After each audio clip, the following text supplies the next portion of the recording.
Have you ever heard of RC Cola? Chances are you've seen it in the drink aisle, always in the shadow of the Coke and Pepsis around it.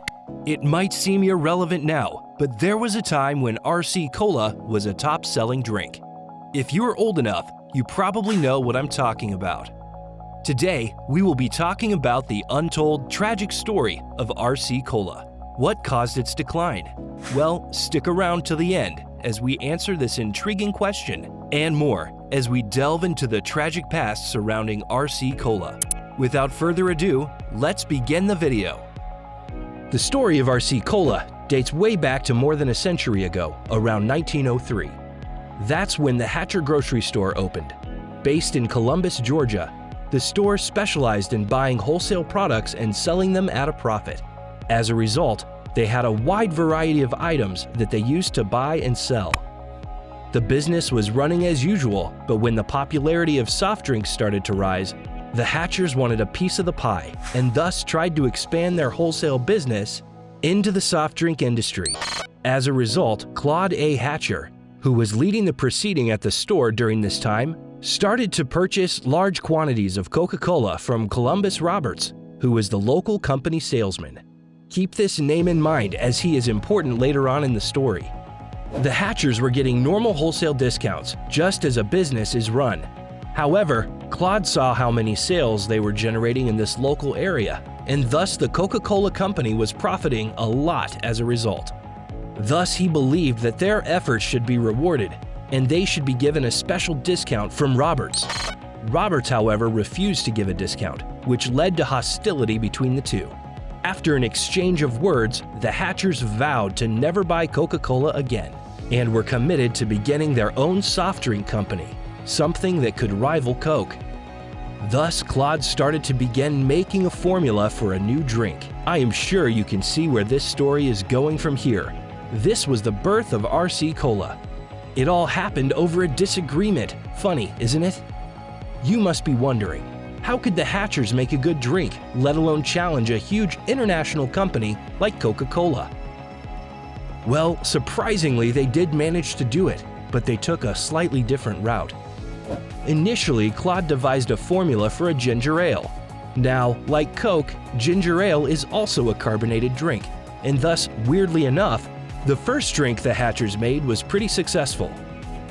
Normally, people need years of research and many hit-or-miss experiments before they make a successful product.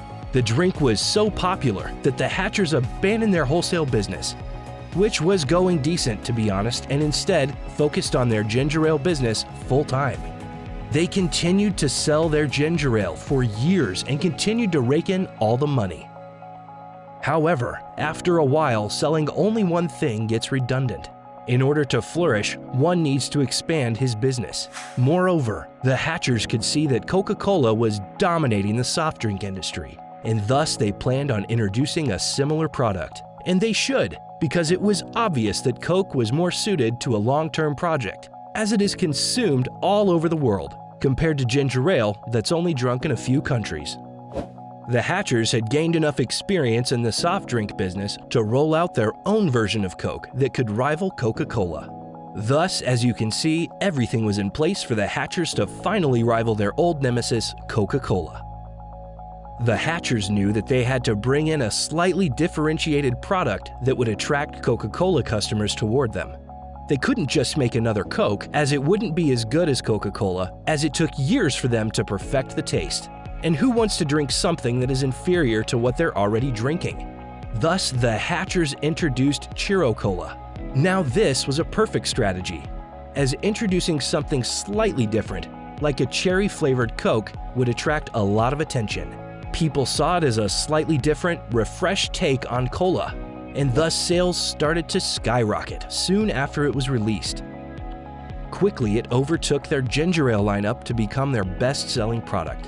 Chero Cola became so popular that they named the company after it, and thus Chero Cola Bottling Company was introduced. It finally looked like the Hatchers had found a product that was good enough to rival the big leagues, Coke and Pepsi. However, that is when the first tragedy struck, and Coke, seeing how Chero Cola would affect their sales, sued the company on the basis of using the word cola in their name. as it was similar to their company, Coca-Cola. I know, that sounds just absurd. But even more surprisingly, the court ruled in favor of Coca-Cola, and thus Chero Cola had to drop the cola from their name.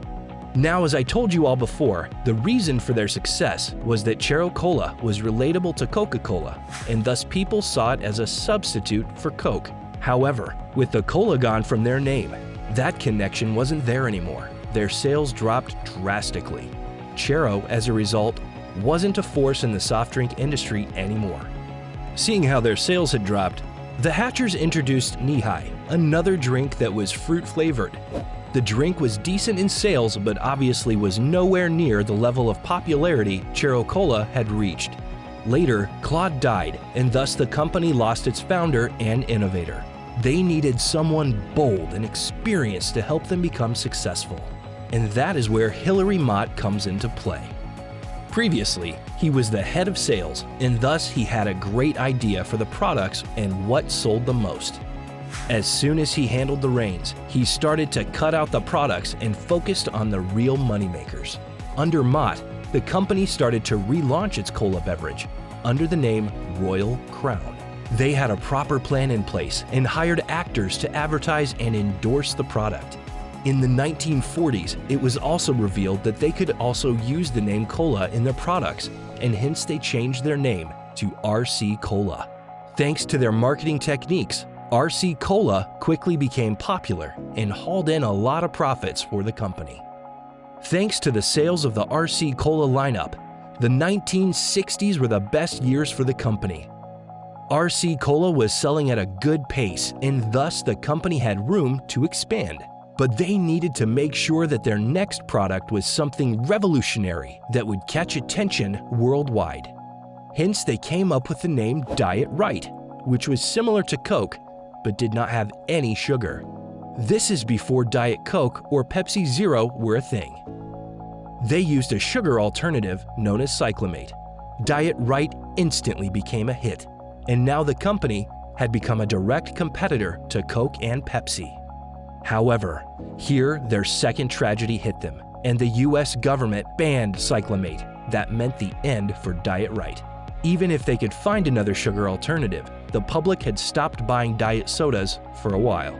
Hence, another successful venture was shut down for Royal Crown. In response, the company started to diversify and started to explore other industries. They also bought Arby's, and thus they were moving away from being a soft drink company. In essence, now that their focus was not on their soft drink company, they had effectively given up and were not in the race against Coke and Pepsi. After that, the decline of RC began. Let me give you a summary. First, the company was acquired by Victor Posner, who was a shady businessman that had a history of just taking a quick profit for a company and selling it later.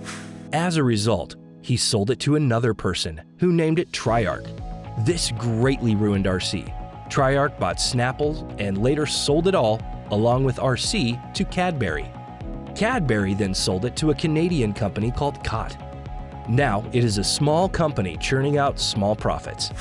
As you can see, many unfortunate events have befallen RC over the years.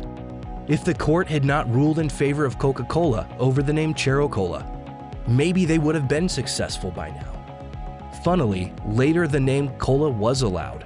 Moreover, the US banning cyclamate is still criticized to this day, as many believe that the experiments behind its banning were wrongful. Lastly, the company was sold to many ungrateful people that wasted the potential of RC. As you can see, RC was very unlucky with the many events that have affected its success. Maybe if things had gone its way, it might have been a huge company like Coke and Pepsi nowadays. Sadly, we can only imagine, as the reality is quite the opposite. That's it for the video. I hope you liked the video. Please subscribe to the channel and hit the bell icon for future notifications.